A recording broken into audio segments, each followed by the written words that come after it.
Albedo? Fettuccine Alfredo Linguini, the newest 5-star Geo Sword added to Genshin Impact.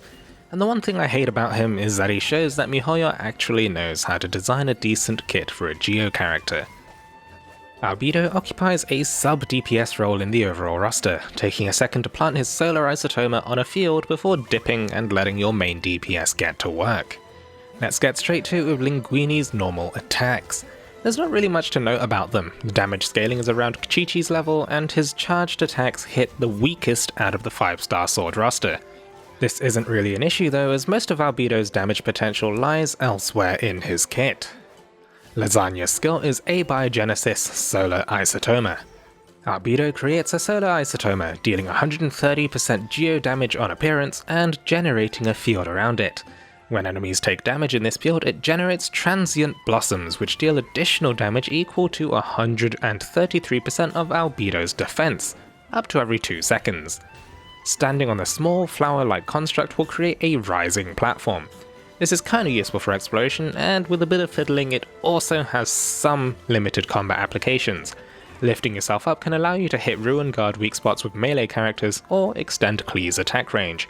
Incorporating this tech into your play is fiddly though, and it'll take a lot of practice to do this without disrupting your overall DPS too much. Once you hit Ascension 1, Transient Blossoms deal 25% extra damage to targets under 50% hit points, which is a nice little boost. There is a minor issue though. The energy generated by the skill is largely gated behind RNG. You're not guaranteed energy particles with every Transient Blossom, so Albedo has similar issues to Zhongli. Streaks of good or bad luck can make Albedo's energy generation pretty unreliable, so using Albedo as a battery is pretty unadvisable. Getting Constellation 1 can somewhat alleviate Albedo's energy issues though, generating 1.2 energy for Albedo for each Transient Blossom. Constellation 2 adds to Albedo's damage potential.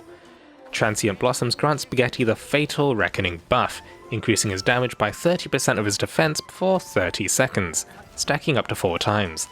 Casting Albedo's Burst will consume all stacks to increase its damage based on the number of stacks consumed. Constellation 4 adds 30% to plunging attack damage for party members in the Solar Isotoma field. This most definitely has limited applications. You can plunge attack off the floating platform, but weaving this into your play takes a lot of effort and practice.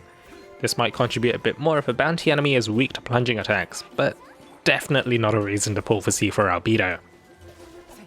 Finally, Constellation 6.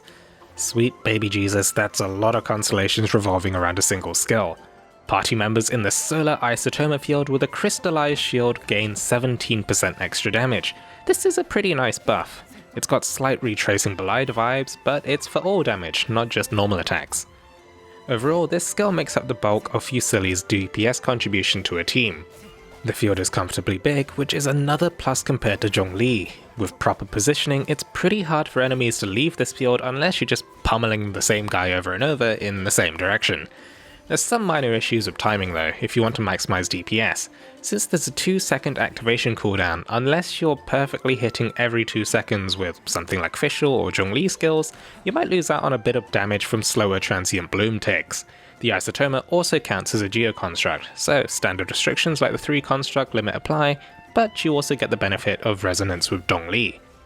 Zhongli wishes his skill was this easy to use. Holding the skill allows you to aim the Isotoma, and it can't get destroyed by enemy attacks either. There's potential for cool juggling combos with the skill much like Zhongli, but I admit, Zhongli's juggle combos look just a little bit better. Moving on, Bucatini's burst is Rite Progeniture Tectonic Tide. Fancy name, slightly less fancy effect. This deals 367% AoE geo damage in front of Albedo. If used in a Solar Isotoma field, it generates 7 Fatal Blossoms, which each explode for 72% AoE geo damage.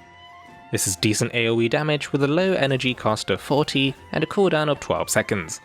However, a slight problem emerges. This doesn't scale off Albedo's defense unlike his skill, so now he requires just a bit of diversification between def and crit stats to make the most of Albedo's damage. Once you reach Ascension 4, Albedo's second talent increases the elemental mastery of nearby party members by 125 for 10 seconds when he uses his burst. It's a decent buff, not quite on the level that Sucrose can provide, and also slightly hampered by the constant generation of Geo shields making other reactions slightly more difficult to pull off. But it's there. So that's its kit. What's the verdict? Well, Albedo's main strength is his flexibility. He can fit into almost any team to provide a boost of damage and defensive utility from Geo shields, and there aren't any domains that punish you for bringing Geo characters. He's not super broken OP, however, so he's often outshined by specific characters and specific situations depending on what your team needs. A few constellations on Ningguang brings better burst damage, Fischl typically provides better backline DPS, Sucrose is a better elemental mastery buffer, the list goes on. Albedo is slightly less effective against bosses, however. He can't help much to break Storm Terror's shielding, as shield damage doesn't trigger transient blossoms. It's the same against Abyss mages too. Child moves around too much for an Isotoma to contribute too much, and Andreas has a habit of edgily stepping on the construct and making it vanish. Should you pull for him? Well, I guess it depends on how much you spend.